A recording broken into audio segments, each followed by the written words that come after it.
What do I want to be when I grow up? I'm still not totally sure. I would like to be a barrister when I'm older. I want to argue for money. I quite like the idea of the police. That sounds quite good. I enjoyed Hot Fuzz. I want to become a psychiatrist in the future. What I would do? My gosh.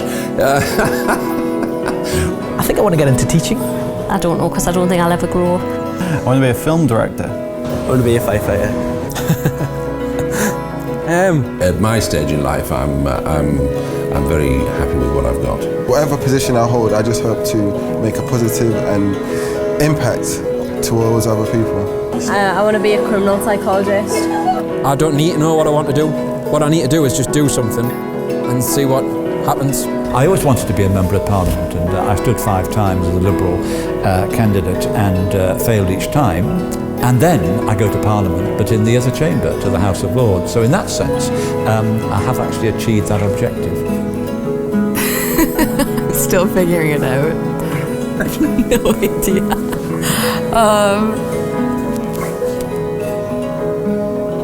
Just happy.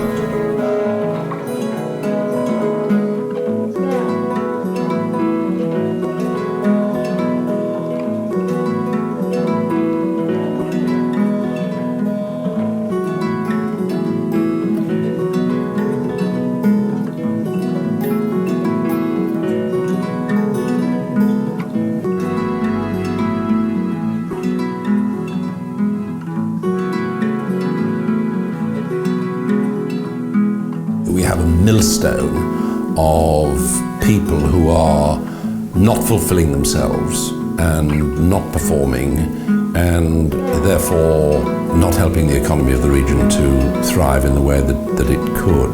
But the saddest thing about that, and the worst thing about that, is that they're not getting anything like as much out of their lives as they could do. There's tens of thousands of young people in this country who aren't happy, they aren't meeting their potential, and they aren't contributing to society. The world is changing, it's complex, and so are young people's lives. And the people around them, their friends and their family and their communities, are misunderstanding them. And this is causing, real complications for these young people. We're responsible for the communities that a 15-year-old's growing up in. 15-year-old's not responsible for the community they grow up in. They're 15. 10 years ago, they'd only just come out of nappies. What our parents recognised as careers and how the world of work works has changed so much that actually maybe their understandings of what work is aren't actually very helpful right now. I had this conversation with my dad in the car once, and he said, all I'm saying is that what you do is expendable. It's not necessary to surviving. What I used to do, what we do, we used to build things. You've got doctors who heal people, you've got builders who make houses, farmers who work in the field, whereas you don't do that. You're an artist, you make stuff that's expendable, essentially. And it is that attitude of it's all about survival. And these days I don't think it is so much. I think humans have got a good grasp on surviving nowadays. We've got that down, haven't we? We don't struggle to survive anymore. It's about living, about having it good and making sure that you enjoy every year that you've got going. They have a really restricting story put onto them. So it may be, no one from around here ever achieves anything. You're no good, you're a failure. We can't change the opinion on us, so sometimes we're like, well, why bother trying to change something that you can't? They don't take us as serious as we'd like to be taken when, we do have ideas and stuff. We often talk about youth and community as if they're two different things. Youth are community. Governments have a responsibility to set the framework, and so they define what the policy should be in terms of support for young people, and they can provide all kinds of mechanism for young people to get experience, young people to be supported financially in work through their employers, young people to get the training that is necessary, the apprenticeships, and so on. And that's what governments can do. But governments can't do everything. They're limited in terms of the number of people they have, and they're also limited by the amount of money they can put into things, because governments in the end are only the sum of their taxpayers. And it's everybody's responsibility to help young people. There's lots of opportunities and there's lots of young people, but there's a disconnect between the two. You can't force young people down one particular route. They've got to find the right opportunity for them at the right time, and they've got to have the confidence to make the most of it. What I wanted to be doing was out paddling, learning, working. really developmental things. What I did not want to be doing was being at school in the environment I was in. That you filled in, you answered 100 questions, and it would tell you what you were suited to be, what your career path should be. And it gave you a list of options, and for me it said I should be a vicar. The system itself isn't working, and the money is really tight, so we need to find ways to invest in solutions that really work and that tap into the real causes of these problems. And young people aren't the problem, they are the solution. Young people have got the power to be great, and we just have to trust them. I think a lot of people just think they can't. And I think if you try enough, you'll be able to do a majority of things. When we started the Ambition Lab project, we wanted to examine the ingredients necessary for young people to find their passion so they could take advantage of the opportunities available to them. And this led us to self-determination theory. Self-determination theory proposes that we have these basic psychological needs that we will search out and we will look for. As humans, we want to grow and develop. We also wanted to examine young people who've been through a process of finding their own motivation and work out what the key ingredients were very specifically to their lives and how this fitted to our theory. That's a cup, that's a toaster. That is a wine rack, it was a wine rack, and it broke like last week.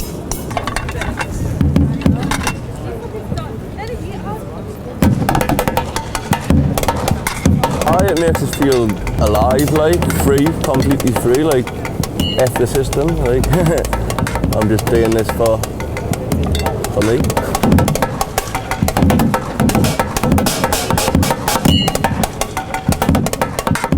When I find something I like, it seems very easy to me just to get on with it. So whenever I've had something like that, whether it be sailing or kayaking or anything really, I've just been able to find the drive to do it. When I first started doing henna, I just did it for me and my sisters, and then I got into doing it for other people and friends and family, and from friends and family, and then starting and going to school, I went a bit bigger and started to do a lot more people, and a lot more people liked it and noticed me.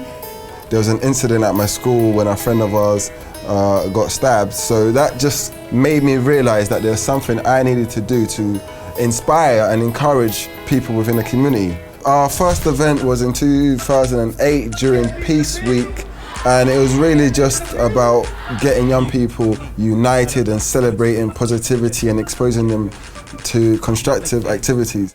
Being a new kid, you sort of got in with the wrong crowds a little bit too early. I was brought back by a police officer, which my dad was not very happy about at all. And I think it was literally a day or two after that, we were playing basketball, just me and my old mate, and he had joined a film club. I'd said, right, I'm going to be showing you how to make animation next week, and so his friend knew that was coming and knew Gary loved cartoons. I think that was the impression that I got. He would just bring stuff back every now and then, and it would kind of build up a little bit and build up a little bit. But you just thought, this kid knows what he's doing, and he's doing it. We decided that we were going to kayak around Great Britain in sea kayaks. We're the first ever people to go around Britain anti-clockwise. It was deemed to be against the prevailing wind, which made it a little bit harder, so people said. It did feel hard, so maybe it's true. I probably get the most satisfaction out of it when they really like it and they're always like, wow, it looks amazing. If I couldn't do henna, it'd be so hard. I wouldn't really know what to do, because henna is part of my life now. The phrase YOLO, you only live once, we try and flip that into yo-yo, you're only young once. You're only young once. And that motto is, you know what, you've got to make the most out of the opportunities that are available to you now, so you could equip for a prosperous future. I think it was about 2 months after I'd been at uni, I got a call from the school, and they said that Tim was holding a creative lab here with a music video director called Corin Hardy. Corin had a look at my work, said he thought it was cool. I think it was a month afterwards, I got a phone call from Corin, and he said, I'm making a new music video, it's for The Prodigy. Do you want to be the animator?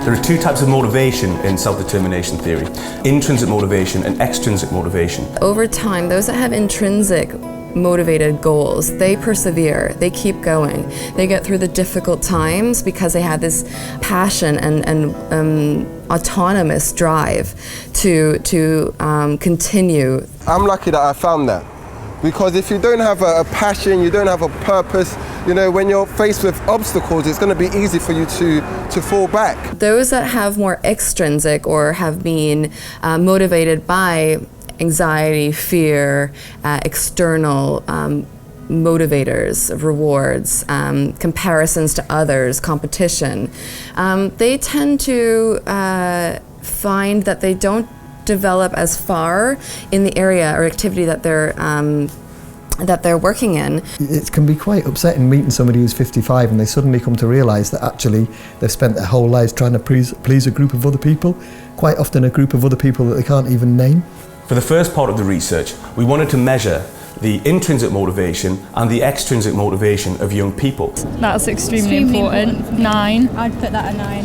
I'd say that's very important, but I'd say the chance is low. Ask him if I'm going to have a good job and stuff.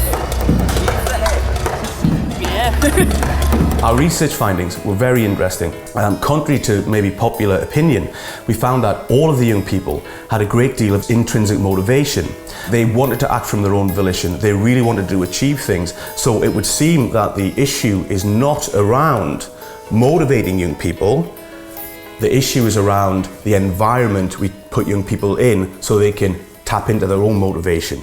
Self-determination theory posits that we need 3 different psychological needs to be met, and these are autonomy, relatedness, and competence. We walked up to the school, sat down in front of my teacher, and she said, right, so we got here maths, we got here biology, sports science, and what have you. Is that what you want to take? And I was thinking, no. I said, actually, no. Actually, I think I'm going to take graphics. And I was interested in film studies as well. And my dad said, well, that's not what we talked about at home though, was it? We talked about how you were going to do maths because that was going to get you that was going to take you far and you'll get a career that pays. So I think, yeah, now that I'm here though, yeah, I'm thinking film, I'm thinking art, and I'm thinking graphics. When individuals feel as if they're in control of their life and their future, this enhances their well-being considerably. The best way to engage with young people is just to talk to them. Plain and simple, just to talk to them, ask them what they want to do, not what other people want to do, what they feel they should be doing to, you know, what mum and dad thinks is best for them. I think some of the most exciting work we do is to support young people to design their own project. And I think the benefits of that is immediately young people have signed up to that, so they've actually chosen what they want to do. You've got to build that trust and say, this isn't about what I want to do, guys, this is about what you want to do. And I think that's how we get them to start feeling a bit more comfortable, confident, and trust in you to then think, actually, that person has my best interests at heart. We give them more and more and more responsibility so that eventually they're just taking the lead of the programme. Because once they make this choice, okay, I want to try this, and if it doesn't work out, they'll come back and they know that there's something else they can try. But if you impose it on them and say, you should do this, you know, 5-10 years down the line, they might look back and say, okay, my life has ended up like this and I'm not happy because this person told me I should be doing this. Having other people, being with other people and feeling connected to other people really can enhance our well-being. What kept me coming back was everyone's compliments about it, saying that I should start a business with it and just build on from it and see where I can go. We all need to feel valued by other people and we need to value other people. The relationship between a young person and it could be a mentor, teacher, it could be their peers, seems to be extremely important. From the beginning, that was what did it. For me, I think, back when I was at high school in year 10, working on that first bit of animation, it was Tim's reaction that made me want to continue doing it, because up until then, I'd never done anything that anybody actually turned around and said, that's amazing. I think what's really important for young people to actually meet or turn their dreams and thoughts into aspirations and actually get on the path and start achieving and doing things is that other people not only believe that it's maybe possible, but also talk about it as if it's going to happen. For the overwhelming majority of people, it will be the social context that will determine what they're doing and where they're doing it, and whether they're going to have the aspirations or whether they're not going to have the aspirations. I think I stuck with it because I was in a real good group of people and we got into like a competitive thing and we did we just seemed to advance very quickly, and I just really loved it, so I stuck with it. When someone comes to you and says, you know what, I didn't go down this way, I went down this way. It was difficult, it was the right way, it was the positive way, but it's worth it. The hard work is worth it. So then it sets a vision for the future, and it makes you believe, okay, I can do it, it's possible. Everybody has it in them to succeed at something. Everybody does. And it's a question of how you unlock that. And for many, it's a mentor, someone who can stay with them. Yeah, having that mentor figure there who's feeding back and telling you that you're doing all right, you're doing a good job. I didn't realize until recently is actually probably one of the most important things, for me anyway, behind what keeps me going. To actually get around Britain in a sea kayak is a huge achievement. Lots of people have tried and not been able to do it, but I was more pleased by the way that they did it, the fact that they engaged their local community in support. And so when the hundreds of people were on the beach in New Biggin to see them arrive back, it was a culmination both for the lads inland on our left, but for all of those other people that had done so much to support them. To really connect with some of the young people, you've got to be authentic. So when I'm doing it, I realise that I'm telling them, you can, but at the end of the day, because I'm local, I might see them just walking down the street or do this or do that. Don't even know. It doesn't have to be classical culture or Greek or whatever it may be. It can be pop music, it can be football, it can be the most popular culture things around. But if they pursue it and they pursue it vigorously, then that can turn them into spheres that they will find of interest and enjoyment, and probably a job down the track as well. I kept learning and learning more and more, and I just got better and better at it. I started getting loads more ideas and making those ideas, like trying to make them happen. The young people we looked at, every one of them, when they'd moved forward with their life and discovered something they were passionate about and something importantly that they got very good at, this made a massive difference to them. Because I've got years behind me, I find that slowly the crowd that surrounds me have changed, and they're now working for me and with me, and they're very much interested in what I think, which just happened by itself really over the time. But I think that's been the biggest difference, going from being scared to show people what I'm doing and what I'm thinking to almost being excited about it and inspiring them. Competence is about creating environments that enable individuals to feel like they have mastery over what they're doing. And put together, if we can create environments that help individuals express and feel autonomy, relatedness, and competence, this can significantly enhance our well-being and also intrinsic motivation. The last part of the research, we looked at people who've had successful careers in a very self-actualized way. They've spent their life doing what was important to them, and they've been successful at it. I've never gone off on a straight course. I've zigzagged all over the place. I'm just about to start my 5th career in the House of Lords, and I've done lots of things before that. I just can't accept, I refuse to accept that the lifestyle or the situation or present circumstances are going to be like that for the rest of my life. I just refuse. If that was the state I was in, I don't know what I would do. A growth mindset seems to be very, very important. It's the journey which is important. This is a very powerful mindset to adopt, because this really tells you where I am now isn't where I'm going to be, 10 years from now. I don't need to know what I want to do. What I need to do is just do something and see what happens. So I'm doing something now, I'm becoming a nurse and I'm enjoying it.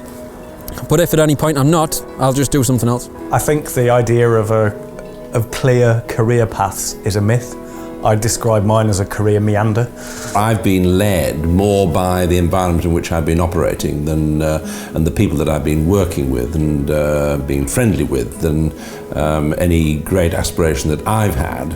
And I've usually been quite surprised by ending up where I've ended up. To pursue a single goal with that kind of drive, yeah, okay, it works in a really narrow range of things where you've got one thing that you absolutely going to pursue to the exclusion of all others, but actually it's a really bad way to respond to the complexity of life. And for every one of those things that you choose to focus on, you're shutting down 50 other things that might be interesting to you. But now that I'm here and I'm doing this, I just want more. So I think there's like a relentless frustration that's never gonna quite go away until I find something else that'll keep me occupied. I don't know what that'll be, but yeah, frustrated artist is what I'm trying to say. So we're at a point with the research that we have pretty good evidence to support certain psychological needs and elements are important for flourishing and thriving. And if we can create interventions for young individuals that tick these boxes, then really, and give them a space where they can engage with them and facilitate these psychological needs, then this can only be a good thing.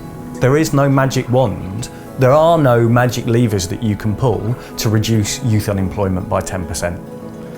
What you can do is work with young people to build relationships with them, to help them be the best that they can be, to help them achieve whatever it is possible for them to achieve, and then see what happens. The real work, I've always known, and anybody really does know, it takes a long time to create change and get people to be more confident and more able. I've never been let down. I've been working with young people for over 30 years now. I think if you let people know that you trust in them, they usually rise their game. The idea that we need to raise the aspirations of young people is not necessarily so. What we need to do is give them the opportunity to take advantage of their own aspirations. You know what's on the other side. You're willing to, break down the walls or open the door or kick down the door if it's not opening, because at the other side of that door is what I really care about, is what I want to get to. It didn't take a huge smack in the face with an animation glove to make me get into it. I just caught a glimpse of it and it hooked me. And I think that's what passion really is when it feels effortless. I was just sat with the family, this is Christmas Day and Tyne Tees and Harry Potter, and Gary's advert comes on in the middle of this film on Christmas Day, and you just think actually someone in a school can get anywhere, really, can get as far as they want to get. What are you interested in? What are you passionate about? What do you love doing? I mean, is it painting? Is it making music? Is it walking? Is it digging? Is it going out to sea? Whatever it is, make that into a business, because if that's what you're interested in, that's what you'll make a success of. And what's more, you'll actually enjoy it.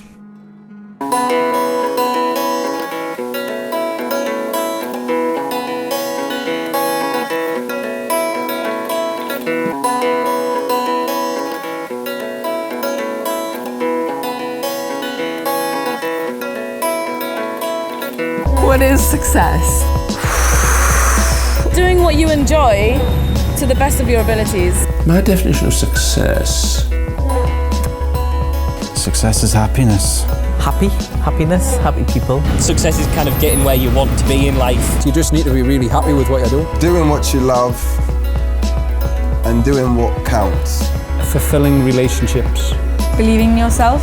My idea of success is being surrounded by people who genuinely love you for what you are. If you can be happy doing something yourself and in the process make a lot of other people happy, then you've been a very successful person. As long as the people that surround you are healthy and happy, that's success. I think success is absolutely subjective, and if you feel what you've done makes you happy, and that might be because you make enough money off it, it might be because it makes other people happy, that's a successful project. Success is achieving what you feel is personally fulfilling for you.